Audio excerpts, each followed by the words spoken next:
Welcome back to my channel Chemistry Made Simple for NEET. I am Dr. Lakshmi Subramaniam with a PhD in chemistry. Today we are going to study all the important topics of Unit 8, the D and F block elements of Class 12 NCERT Chemistry. I would like to stress the point here that I have prepared the content very simple and easy that you all, including the students from the state boards, also will find this really easy and useful. Please do like, share and subscribe to my channel. Now, first of all, you can see the periodic table. You all would be very familiar with it. And here you can see all the elements arranged in rows and columns. So, what are D block elements? D block of periodic table has the elements of groups 3 to 12. You can see the elements of group 3 to 12 in the middle of the periodic table, and in which D orbitals are filled in each of the 4 long periods. So you might have learnt about the orbits and orbitals or subshell. So those who are not very familiar with it, I'll have a special session on those in another video. So here, what are F block? F blocks are elements in which 4f and 5f orbitals are placed in a separate panel. You can see at the bottom of the periodic table. So you can see that they are called lanthanides and actinides, and here we give the names transition metals and inner transition metals. They are often used to refer to this.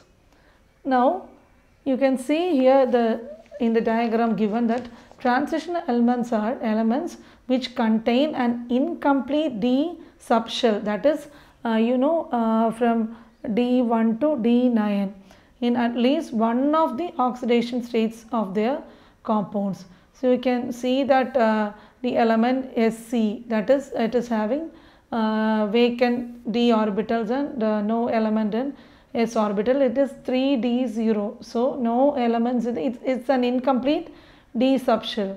And also for Z and zinc, you can see that it is the oxidation state is 3D10. So here you can see that the elements has incomplete D subshell. So, and you can see that the elements of the D block, they start from period 4. So you can see all the elements given in the table here for your convenience. And period 5 yttrium, starting from that till cadmium, silver, everything belongs to this group. And period 6, you can refer to the names of all these symbols in your NCERT textbook. And period 7. So 4, 5, 6 and 7, you can see at the bottom of the screen the arrangement of the, it is marked in the figure at the bottom. So next, what is the position of P block in periodic table? So it is clearly shown in this figure that we have got actually 4 blocks like S block, D, P, F. So S block belongs to the left hand end of the periodic table.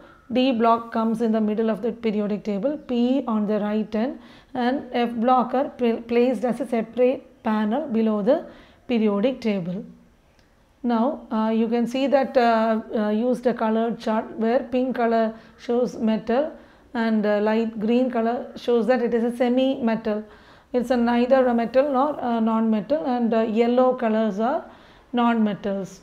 And next we will give a definition for D block elements.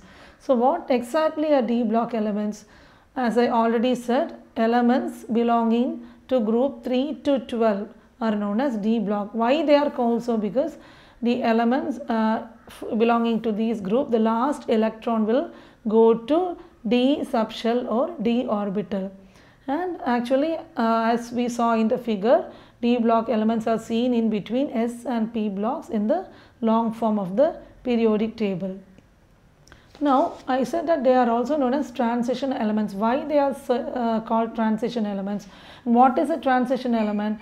It is the one in which the D orbital in its ground state is incompletely filled, or it is incompletely filled in any one of its oxidation state. That is, a transition element usually has a partially filled n minus 1 into d orbital. So n is the number of orbits and n minus 1 into d orbital. So next, how d block elements and transition elements are different. What is the difference between d block elements and transition elements? So you can see that all d block elements, they are not transition elements, but all transition elements are d block elements. So why all d block elements are not transition elements? Because d block elements like zinc, they have full D10 configuration. Earlier we saw that in zinc we are having the full D10 configuration in ground state as well as in common oxidation state. So accordingly it does not fit the definition for transition element. Still zinc is also a transition element. Now we will go through a few questions based on this. Like the first one is, which of the d block element may not be regarded as transition elements? So it will be zinc, cadmium and mercury, Zn, Cd and Hg. Now second question is, why zinc, cadmium and mercury are not considered as transition elements? Why they are not called transition elements? Because they do not have vacant d orbitals. What is the condition? That they should have incompletely filled d orbital, but in these cases they don't have vacant d orbitals, neither in atomic state or any stable oxidation state.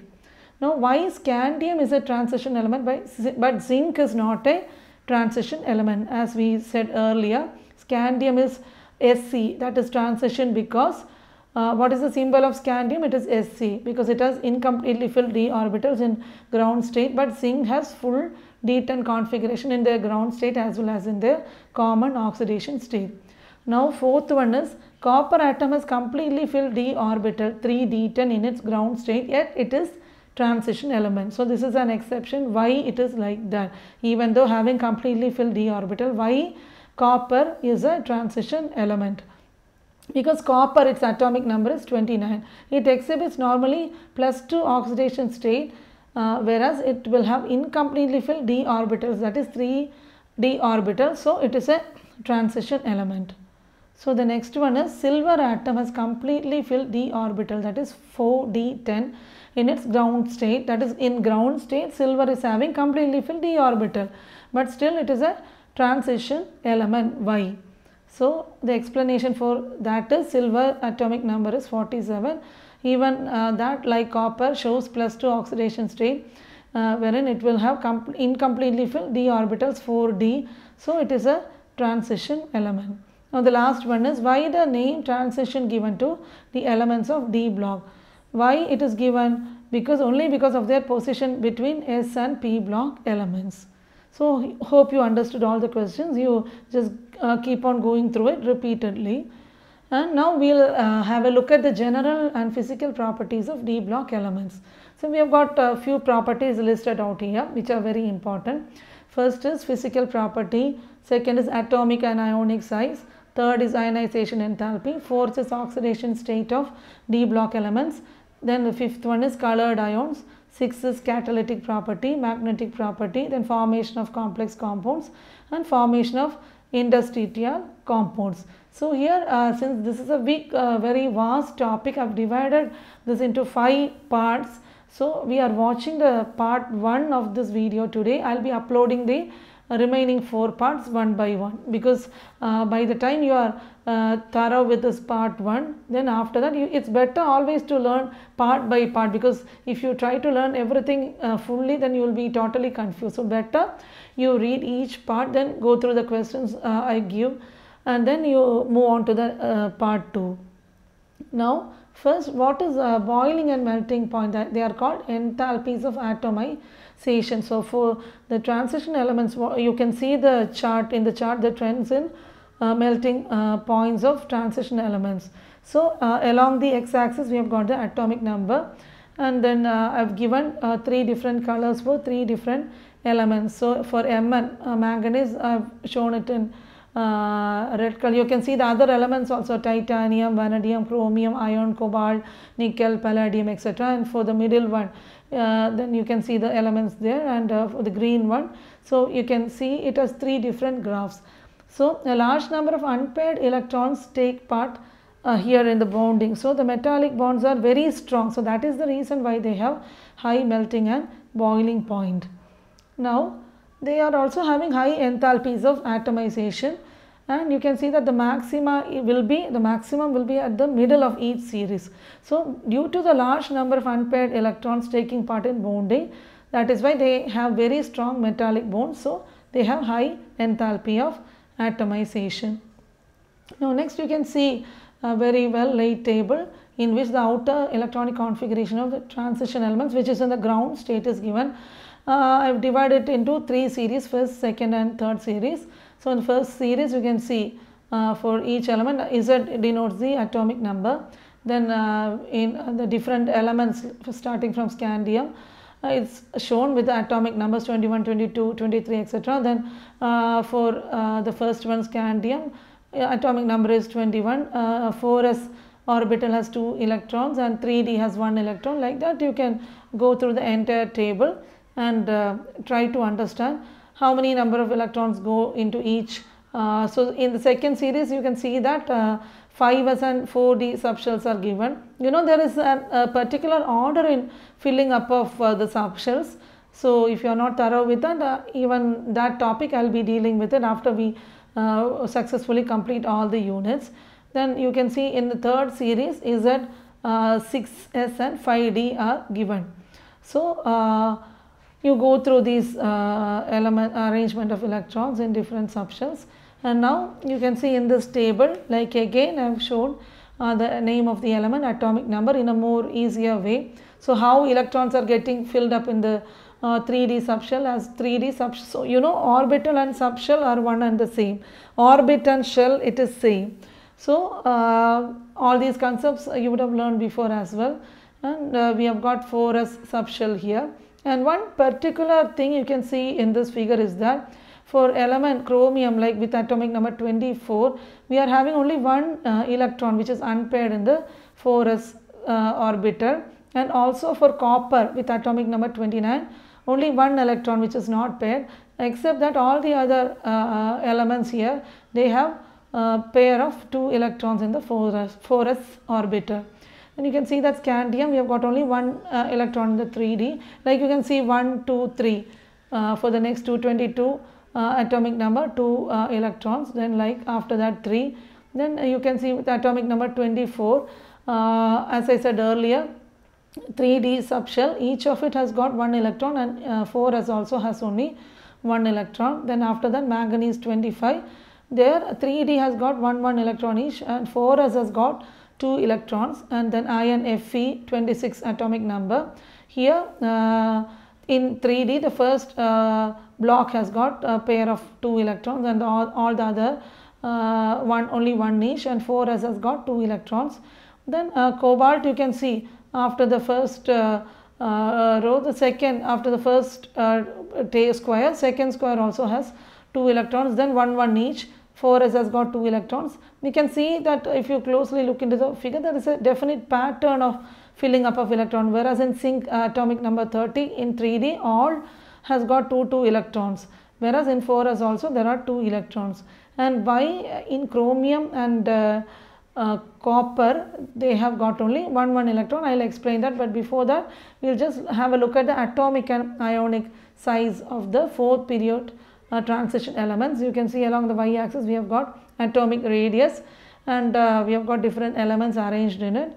And then you can see that here another chart where the colored lines show the different elements, like green for scandium, blue for yttrium, and red for La, that particular group. And how do they vary along the y-axis? We have got the radius. So that is the trend in atomic radii. You have to just look at the variation of how these elements are, and on the graph is shown in the figure.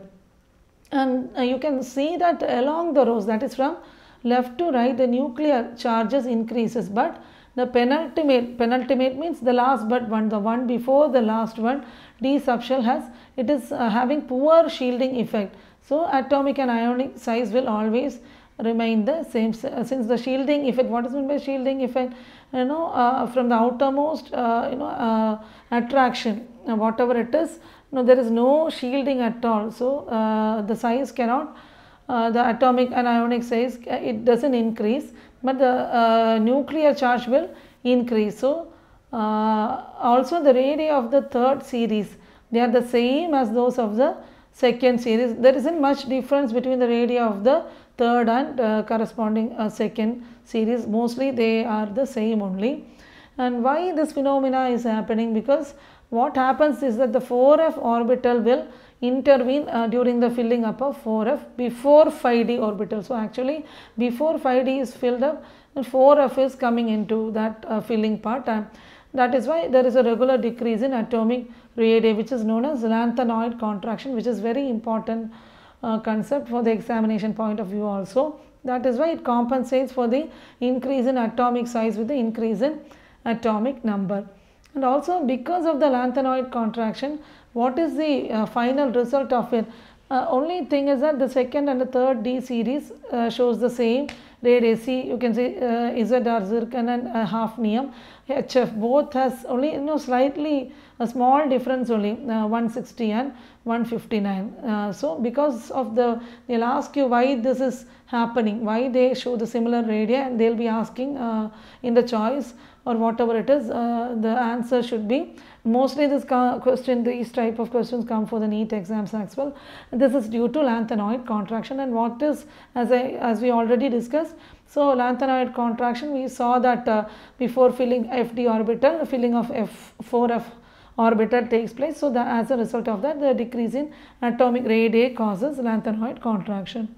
Now ionization enthalpy, you can see that first ionization energy is of fourth period transition elements. This is a comparison. You can see the increase and decrease of the ionization enthalpies of different elements clearly shown in the chart. So from the figure itself, we can know that zinc has more first ionization energy than copper. It's clearly shown in the figure. Then next one is again you can see that second ionization enthalpy, third ionization enthalpy. For second ionization, you can see that chromium is in between vanadium and manganese, Mn.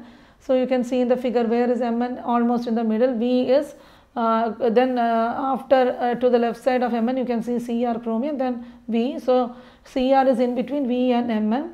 So Cr E2 ionization enthalpy, second ionization energy is greater than V but less than manganese. So like that, nickel, copper and zinc. So copper is greater than nickel but less than copper lies between nickel and zinc. So IE3 also, Fe is less than iron. You can see in the figure, where is iron? It is less than manganese. Iron is greater than manganese in the figure, and copper is less than zinc, and copper is greater than nickel. So you can see from the figure and find out which is having greater ionization enthalpies from the figure. And what happens is that as the nuclear charge increases, accompanying the increase in nuclear charge, automatically the filling of the inner d orbitals happens. So because of that, the ionization enthalpy along each series of the elements from left to right will increase. But all these can have small variations or exceptions. So what are the oxidation states of transition elements?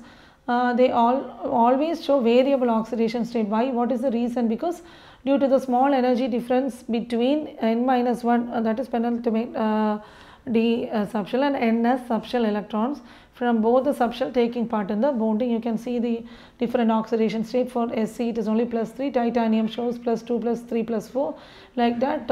V +2 to +5, Cr +2 to +6, Mn +2 to +7, Fe +2 to +6. There is no +5 for iron. Co is +2, +3, +4. Nickel is +2 to +4. Copper is +1 and +2, and zinc is +2. So you can see one important point here, that the elements which show the greatest oxidation state, always they are seen in or near the middle of the series. Like example, manganese, it shows all oxidation states from plus 2 to plus 7. And normally lower oxidation states, they are found when a complex compound or ligands which are capable of pi acceptor character, in addition to both sigma bonding and pi acceptance is also possible. In such cases, low oxidation states are found. And the elements which give the greatest, as we already saw, it occur in near or middle of the series, and low oxidation states are found in cases, compounds where both pi acceptance and sigma bonding can be seen, like in example NiCO 4 times and FeCO 5 times. The oxidation state of nickel and iron will be 0. And they also, the transition elements also have a tendency to form colored ions. Most of the transition compounds like ionic as well as covalent, they are colored both in solid state and in aqueous state, and the elements or ions, they have unpaired electrons. Because of that, it produces colored compounds. You can see the different colors here. Titanium oxide, sodium chromate is yellow, potassium ferrocyanide reddish, nickel nitrate hexahydrate green in color, zinc sulfate heptahydrate is white in color. Then in the bottom row you can see scandium oxide, then vanadil sulfate dihydrate blue color, manganese chloride tetrahydrate, and then cobalt chloride, copper sulfate pentahydrate. For your easiness in referring, I have given the corresponding colors to all the salts. Then the name transition metals and intertransition metals, they are often used, as I already said, to refer to the elements of the D blocks and F blocks. So zinc, cadmium and silver, they are not usually considered as transition elements due to the absence of unpaired elements in D orbital. As again and again repeat this point because it is highly important. Now we already discussed the oxidation states of the first row of transition metals. Then once again I repeat that the transition elements show variable oxidation state because of the small energy difference between n-1d and ns orbital. So both that means both n-1d and ns, both electrons take part in the bonds formation. That is why they show variable oxidation state. And why these metals have a high melting points? Because the involvement of electrons from n-1 into d in the bond formation in addition to the ns electron, and in any row the melting point will rise to the maximum at d5.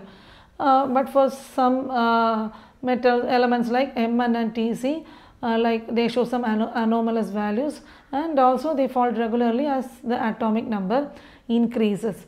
I want to again repeat the point that we are not studying the lesson from NCERT textbook in depth or in detail, because our main purpose is to go through all the important topics and try to have a better understanding of all the concepts, so that you cannot take a long time to study a particular subject, because you have got to divide your time between all the subjects. So when you are doing final revisions, you have to focus and finish off the topics units quickly. So that is why I am mainly giving highlight or importance to going over all the important topics quickly without giving detailed explanation to each and every concept. And that is all. With that, we come to the end of this session, and as always I say, you must prepare inorganic chemistry from NCERT book only, as it is fact based, and it does not contain many concepts. So it's better always to prepare inorganic chemistry mainly from the textbook and from the notes. I am sharing it here for all of you. And for physical chemistry, you must study theoretical concepts and numerical problems from the NCERT textbook, and we will be solving numerical problems as well when we do our session for physical chemistry over here. And organic chemistry, it's very important. You have to be thorough with the concepts, and you have to be clear before you solve the question. And always you review and solve neat papers of previous years. I will be trying to solve the previous year's question papers after we finish off all the units. This will give you a fair idea of the question pattern. And always you must prepare these topics and simultaneously solve MCQs. And always remember that practice is the only master key to crack a NEET exam. I have prepared my lessons here in such a way that these are useful to all the NEET aspirants, and as well as students from class 12 NCERT state children. And also I will be uploading lessons from NCERT class 11, and with that I will be winding off for today, and I'll come back again soon with another amazing session. And thanks for watching.